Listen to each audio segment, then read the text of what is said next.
man jāizstāst pa priekšu ir, kāpēc mēs izveidojam militāru pašaizsardzības tādu grupu 90. Tas bija 80. gadu beigās, jā, vēl 90. gads, precīzi 90. gads. Un tajā laikā ļoti aktīvi veidojas atmodu. Protests pret Daugavas spēkstaciju. Tā iespaidā visā Latvijā veidojās vides klubi kā sēnes. Vides klubi pamazām sapulcināja cilvēkus ap sevi, uzstādīja jaunus mērķus. Tai pašā laikā tika arī sāka veidot Nacionālās neatkarības kustību. Nacionālās neatkarības kustība tūlītās pēc Helsinku grupas uzstāšanās pie brīvības pieminekļa jau tika veidota, un pirmos šīs Nacionālās neatkarības kustības organizētājus, 7 no viņiem, izdzina no Latvijas toreiz, viņi brīdinot, vai nu mēs jūsu ģimenei kaut ko izdarīsim tūlīt, ja, ar tādiem draudiem, vai nu jūs pametat Latviju, jūs drīkstat doties uz Ameriku, kur gribat. Un viens no tādiem cilvēkiem bija Elksnīts, kurš dzīvoja Ķipara ciemā, un mēs ar viņu draudzējāmies, viņa sieva bija man kolēģi skolā. Un Elksnīts pirms nākamā dienā aizbrauca uz Ameriku ar savu ģimeni prom. Pie manas mājas vārtiņiem mēs ilgi runājāmies, un atvadoties pie manas mājas vārtiņiem, viņš teica, Elmār, Latvijā ir vairāki 100 tūkstoši Krievijas armijas karavīri. Viņi nekad mūs neatlaidīs, mēs nekad nebūsim brīvi. Tāpēc es braucu prom, jo gribu glābt savu ģimeni. Jo man ir izteikti draudi, un tad bija tas notikums, kad viņi visi aizbrauca prom no Latvijas, viņi radi pavadītā. Es sapratu, ka mēs bijām uzstājušies mītiņos, daudz runājuši, kā sapulcēs, aicinājuši uz brīvības idejām. Ja? Bija jau noticis pirmais kongress, Nacionālās neatkarības kongress Ogres klubā. Es biju otrā Nacionālās neatkarības kongresā Nacionālajā teātrī, kur tika pirmo reizi pasludināta ideja par Latvijas brīvību. Es biju tieši tajā mirklītī klāt. Tautas fronte bija tikai aizmetnī. Tautas fronte sākumā runāja tikai par autonomiju, par ekonomisko neatkarību, un tad, kad mēs Nacionālās neatkarības kustības biedri runājām par Latvijas brīvību, un tikai par brīvību var runāt, tad viņi mūs dažādā veidā lamāja un visādi izsmēja. Pēc tam masveidā tauta, kad pieplūda Tautas frontei, un Tautas frontes līderi vairs nevarēja nepasludināt Latvijas savu mērķi par Latvijas neatkarību. Tad viņi arī pasludināja to, ka Latvijas Tautas frontes mērķis ir Latvijas neatkarība. Tikai pēc tam. Un te ir tas mirklīts, ka vēsture ir tāda interesanta lieta. Katrs mēs ar savu subjektīvo viedokli, plus vēl katrs velk uz savu pusīti. Ja? Un pamazām 30 gadu laikā ir izveidojusies nepareizs vēsturisks skats, kuru māca arī skolās, ka Tautas fronte un tā, un jā, Tautas fronte, paldies Dievam, viņi tomēr paņēma šo mūsu lozungu par Latvijas neatkarību. Ja? Mēs staigājam pa mājām, vācām parakstus, Es biju oficiāls Nacionālās neatkarības kustības aģitātors ar apliecību, ko es uzrādīju katram cilvēkam, kuram lūdzu parakstu par neatkarību Latvijas. Šī apliecība atrodas Turēdas muzeja fondos, ja viņi var apskatīt. Arī man ir Nacionālās neatkarības kustības apliecība ar vienu no pirmajiem numuriem, ja, tur ļoti mazi numuriņi. Es neatceros, kurš tieši. Bet, un šī saruna ar Elksnīti man lika saprast un domāt, ka tik lēti mēs brīvi netiksim. Un pārunājot kopā ar savu draugu Modri Balodzi, ko mēs draudzējamies, un ar fizkultūras skolotāju Turavskjāni, mēs sapratām, ka jāveido ir pašaizsardzības, disciplinēta, organizēta pašaizsardzības militāra grupa. Protams, tas notika slepeni, ja? Un mēs trenējamies rokcīņu, tur ar dažādiem rīkiem. Mēs mācījāmies apieties ar sprāgstielām. Un vajadzības gadījumā bijām gatavi spridzināt arī dzelzceļa sliedzi. Mums bija slēpņi mežā. Un skolotājs Turavskis atbildēja par DOSAP noliktavu ieroču. Viņš atvēra šo noliktavu, izdalīja mums ieročus. Manā mājā glabājās arī viņi, bet malkas šķūnītī bija saslēgts un viss. Un tad mums radās aizdomas, ka starp mums ir viens no čeks cilvēkiem. Tur vēl bija puiši bez mums ar Modri, un viens no viņiem bija nodevējis. Un pēc tam, pēc daudziem gadiem, es vienā balītē sēdēju kopā ar savu klases biedru bijušo, kurš izrādījās bija čekists īsts, profesionāls oficieris tajā laikā. Viņš man izstāstīja, kur man šķūnītī kas stāvēja, cik man ieroči bija mājās un kādi bija mūsu plāni. Un mēs to jau ar Modri nojauzdami, izmainījām gan mūsu plānus, gan slēpņus, gan tikšanās vietas. Un toreiz mēs riskējām visu. Mums bija maz bērniņi, viņam bija 3 maz bērniņi, man bija 2. Un mēs jau bijām tik daudz publiski uzstājušies, tik daudz runājuši, tik daudz aģitējuši, tik daudz darbojušies publiski, ka ja sāktos armijas vai kaut kāda reakcija, ja, mums būtu viennozīmīgi, mums būtu jābēg. Ja. Man bija plāns jau sievu un bērnus aizsūtīt uz Jelgavu pie māmiņas, vecmāmiņas. Un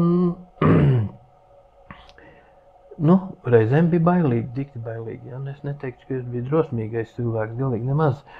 Vienkārši es savādāk nevarēju rīkoties. Man šķiet, ka mēs darām pareizi. Un tad Augusta Pučs, ja?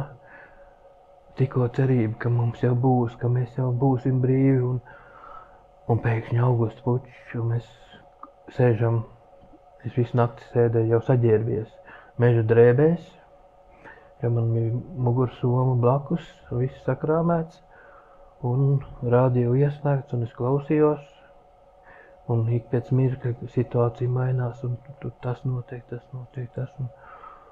un jau bija gatavs bēgt mežā iekšā un rīkoties pēc iepriekšējā nodoma.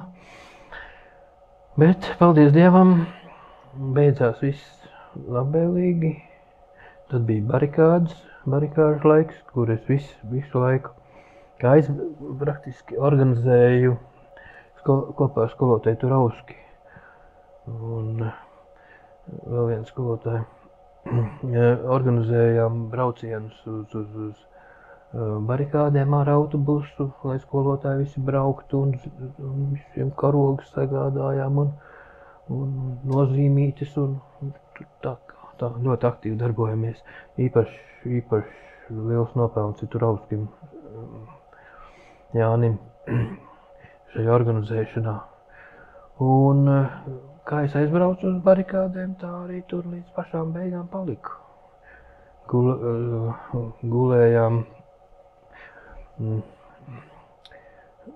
Spartaka foajē, tur bija madrači salikti, tad kādas stundiņas divas paguļu, un tad apkārt gājām pa perimetru. Un kas būtu noticis, ja būtu tāda ritīga reakcija bijusi, un kad tāds, nāktu tiešām virsū ar armiju, tad slapja vieta no mums būtu palikusi, protams. Jebkurā gadījumā tas nebūtu tik vienkārši, bet, šī te agresija pie mums nebija. Gruzijā bija tur mēģinājumi iziet ar protestiem, beidzās ļoti smagi, ļoti daudz upuriem.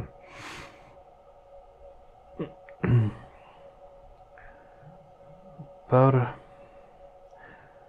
barikādēm tādu vienu epizodi izstāstīšu. Diezgan noguris jau staigādams nakts, ziema augsts, no ugunskura uz ugunskura klausoties stāstus un vērojot, kas notiek apkārt. Es nekatu, tur Vecrīgi izstaigāju, atpakaļ uz centru, tur Vecrīgi. Un iegāju Doma baznīcā. Un Doma baznīcā, tur tāda mistērija, labajā pusē pie logiem, tādas nišas, tur bija operācijas galdi, lampas, ārsti baltos halātos gaidīja jau to mirkli, ka tūlīt būs sašautie, ievainotie. Kreisajā pusē uz kapu plāksnēm zemē uz betona cilvēki gulēja pārguruši strīpiņās. Priekšā kancelējā mācītājs skaitīja savus lūkšanas, un tie, kas viņu klausījās, sapūtējušies priekšā, bija aizmugurējos solos cilvēku gulšņāja vai sēdēja vienkārši atpūtās. Pa atvērtajām baznīcas durvīm plūda iekšā dūmi, un visa baznīca bija tādā vieglā dūmakā, un visi tie ārta rokšņi un runāšana, tur Doma laukumā, mikrofonā kaut kādu, un tas viss tāds ugunskura sprakšķoņi. Tā bija mistērija tur tajā baznīcā, tā pilnīgi izjūtu to kā tādu kaut ko īpašu. Ja? Kaut kādu pusstundu pirms sāk šaušana pretī valdības mājai. Es tieši tos parkus izstaigāju pusstundiņu iepriekš. Tieši pa to tiltiņu vēl visu tā smuki izstaigāju. Un tajā mirklītī nolēmu, ka visi diezgan mierīgi, ka varētu aizbraukt uz mājām. Beidzot dušu pieņemt un pie bērniem. Un tajā mirklītī es jau biju stacijas laukumā, kad sāka notika šaušana, ko es nemaz nedzirdēju, nemaz nezināju, ka tur ir upuri. Par mūsu pretošanās grupu. Mūsu plāns bija aizsargāt tos cilvēkus, kuriem kaut kāds padomju armija darītu pāri, paglābt savus ģimenes un neļaut viņiem justies labi. Ja? Mēs tur nekādas lielas plānas nevarējām cerēt. Bet tāda diversijas grupa. Es domāju, ka mēs būtu diezgan ātras izķerti un mums tur pārāk tur nebūtu veicies, jo tomēr mūsu pretošanās iespējas bija diezgan ierobežotas, un pieredze arī tāpatās Bet tajā mirklītī mēs bijām tādi spāras pilni. Braucām uz vidusskolu. Vidusskolā bija pagrabā bija šautuve tajā laikā. Tur trenējāmies šaut. Un braucot atpakaļ ar visiem ieročiem. Un sastapām OMON postenī, kas bija atbraukuši uz mašīnu ar Bobiks, ja, viņiem bija, un viņi bija izkāpuši ārā un apturēja taksistus un kasījās cilvēkiem klāt. Un mēs iedomājamies, braucām ar visiem ieročiem pretī, ne tur no šaušanas nodarbības. Tā mirklī bija kabatā vēl pistoli. Jā, kāpēc es to stāstu, ko es tagad stāstu? Cerībā, ka jaunieši šodien arī tomēr vairāk padomās par to, ka tā dzimtene ir jāaizsargā un kaut kā adekvāti rīkosies situācijā. Ir jau tā, ka es esmu runājis ar cilvēkiem, ka viņi saka, ja tagad nāk Krievu armija virsū, ka mēs Zviedru bankas neaizstāvēsim. Ir arī tā. Bet katram ir savu ģimeni, māja. Var jau aizbraukt prom. Bet būs puiši, kas aizstāvēs. Un uz to arī cerība ir. Un vajag jau teikt Krievijas federācijas armijai parādīt, ka nebūs tik viegli te ienākt, ja? Ka nebūs tik lēti, ka būs, kas turās pretī. Un,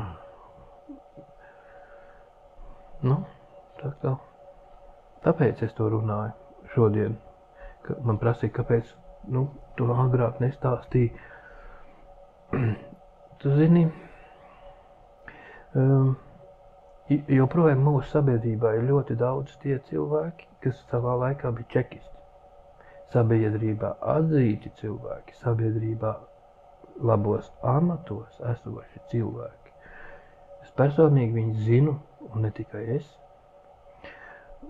Un viņi vienmēr, tad, kad es mēģināju iepriekšējos gadus šo visu pastāstīt un pacelt augšā, Nē, kāpēc jau tādas lietas vajag celt augšā? Mēs taču jau vajag diediņās, mums taču viss kārtībā, mums nekas nav kārtībā. Es gribu pateikt vienu būtisku lietu. Ja mūsu valstī būtu viss kārtībā, vai masveidā jaunieši brauktu prom no Latvijas, vai mums nesamazinātos dzimstība, ja? Ja viss būtu kārtībā. Igauņi izdarīja izšķirošo politisko izvēli. Viņi aizliedza bijušiem kompartijas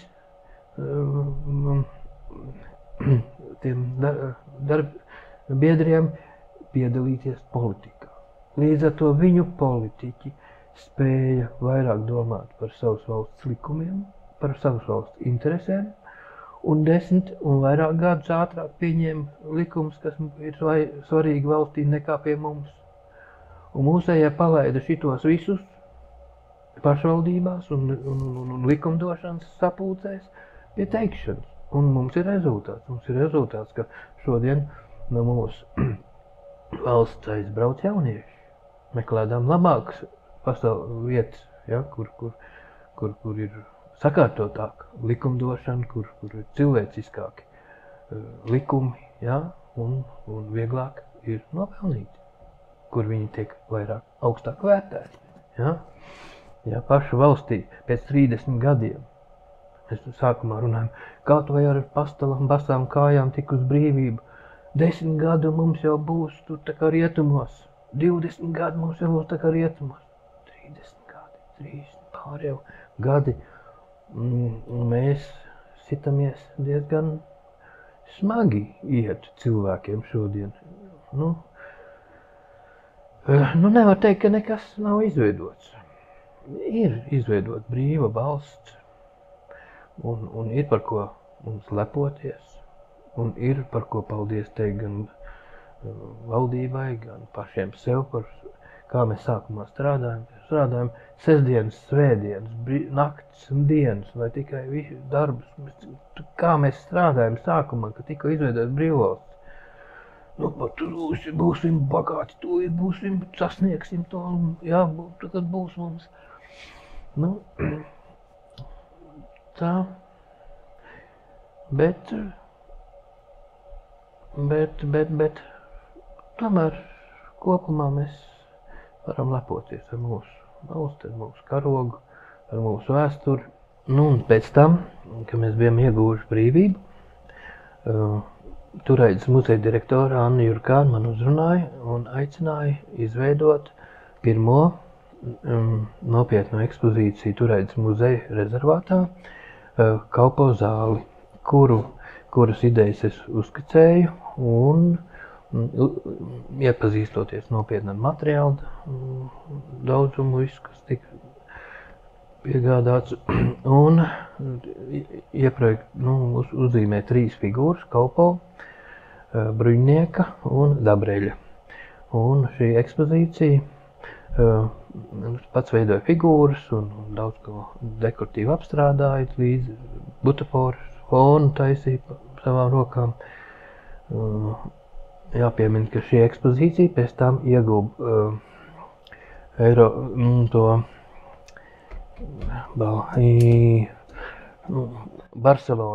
Barcelonā ieguva balvu un pirmo vietu, un ar to arī daudz kas muzejā liels notika.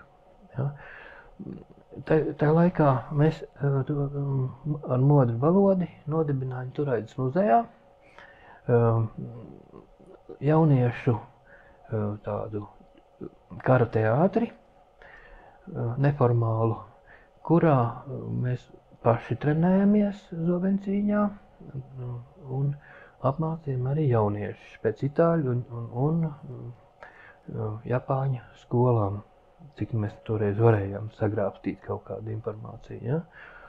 Un bijām vairāk kā gadu jau trenējušies, diezgan intensīvi, dažādākā veidā, gan ar šaušanu ar loku, gan ar cīņu ar kokiem, gan ar zobeniem. Un tieši pirms šīs ekspozīcijas atklāšanas svētkiem Turaidas kantora meitenes neapdomīgi izdomāja, mums īsti neparunājoties, turnīru, ka Rīgas zobenbrāļu tikko izveidojusies grupa varētu cīnīties ar zobeniem ar mums. Nu, labi, mēs satikāmies Turaidas torņa augšējā zālē, kur nolēmām pamēģināt, kā tad ir cīnīties ar citu grupu ar zobeniem. Zobeni diezgan īsti, smagi, dzels, ja? Nu, tie zēni, kas bija atbraukuši toreiz, bija sadērušies alu. Ja? Un līdz ar to viņiem bija dūša.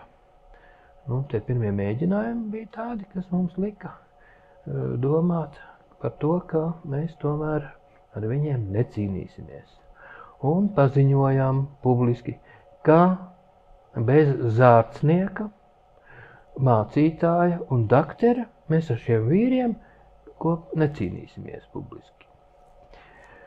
Nu, tad mēs tikko iznācām no atklāšanas, kur man bija sienāžu zaļš uzvalciņš un rozi iespraust vēl kabatā. Un tikko no atklāšanas. Viss tur tāds svinīgi izēja no tās ekspozīcijas. Un tieši tajā laukumā ir tie svētki, kur tie zobenbrāļi sanākuši jau saviem baltajiem apmetņiem un sarkaniem krustiem. Un viņi pēkšņi tajā laukumā parādīja, rekur tie, kas nobijās ar mums cīnīties.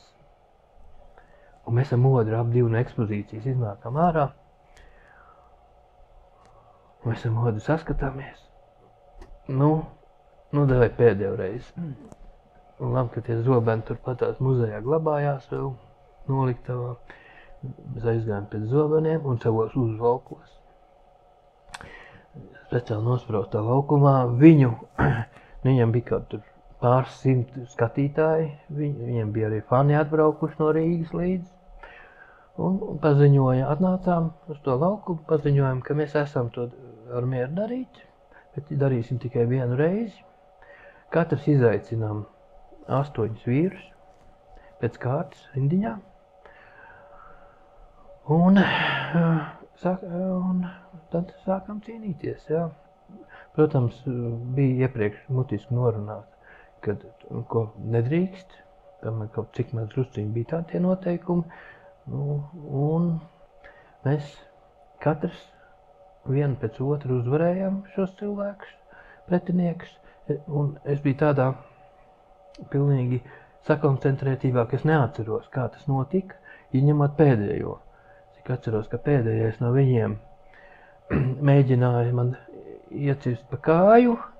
Es ļoti kaut kā tīšām vai netīšām trāpīju viņam pie zobena pie pašas rokas. Man zobens ļoti smags bija. Es viņam izsitu viņa zobenu. Viņš noliecās, lai šo zobenu pacelt. Es viņam pieliku zobenu pie kakla. Tā kā demonstratīvi, tā kā es viņam nocērtu galvu. Un tajā mirklī es redzēju, ka Modrim bija trāpījies tas vīrs, ko es nekad nebūtu veicis. Viņš bija daudz lielāks, garāks par mani.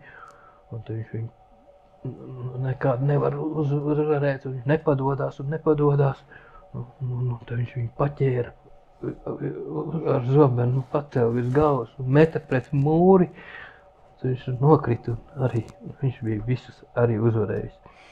Un tad viņu fani mums pēkšņi saskrēja apkārt un kur jūs, kā jūs, pamāciet mums, mēs arī gribam un visu viņu fani mūs pavadīja. Un ir liecinieki, kas tagad arī zina un atcerās mūsu to notikumu. Un es uzreiz pataisno aizgāju uz muzeja kantorī un noliku tām meitenēm, kuras bija to pasludinājuši tā turnīju. Es viņām saku, redziet, es šo te zobenu atdod muzejam, un mēs vairāk necīnīsimies. Ja. Mums arī bija tādi viedi sapņi, brīdinošie, ka tādām lietām tomēr spēlēties labāk nevajag. Pēc tam es kaut kad pēc daudziem gadiem satikos ar tiem pašiem puišiem, kuri man vairs neatcerējās. Un es saku, iedod pamēģināt ar zobenu pacīnīties. Viņi jau man nolika tur ātri vietas. Tā kā, bet tas gadījums bija tāds, ka mēs ar Modru vēl kādreiz satiekamies divatā. Es jums saku, tas tā bija. Tiešām tas tā bija. Bet tas tā bija. Un pēc tam bija tie paši zobenbrāļu grupa. Filmējās akcijā Cēsu muzeja svētkos, kur viņi divatā puiši cīnījās savā starpā, un viens no viņiem zaudēja, ja, un tas bija tas pats puišs, kas pēdējā, kuram es izsitu zobenu no rokām. Un tad, kad tas uzvarētājs pagriez viņam muguru gāja prom, viņš izrāva dunci un iedūra viņam kaut kādu centimetru no sirds bija operācija un knapi izglāba to cilvēku. Tā, tas bija tas moments, kur mēs jau jūtām, kad nedrīkst ar īstiem ieročiem tā rotaļāties. Ja? Un mēs ar Modri viņus brīdinājām un teicām, zēni, nedrīkst, ja? Bez pašdisciplīnas tomēr to darīt.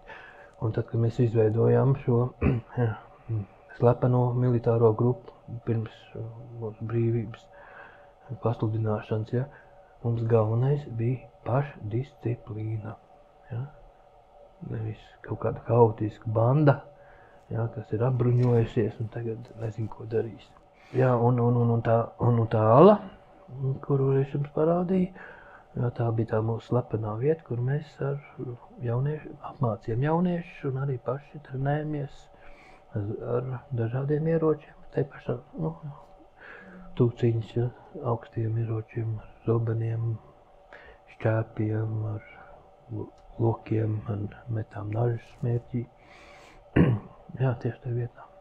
Un tajā alā mēs arī noslēpām savus treniņu ieročus.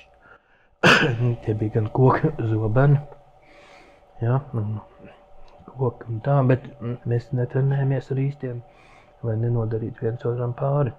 Modri diezgan daudz ko zināja. Modrim bija jau kaut kāda, viņš visu mūžu tā kā fanātiķis, jau tur bija to visu apgūs un fantastiski rokcīņa.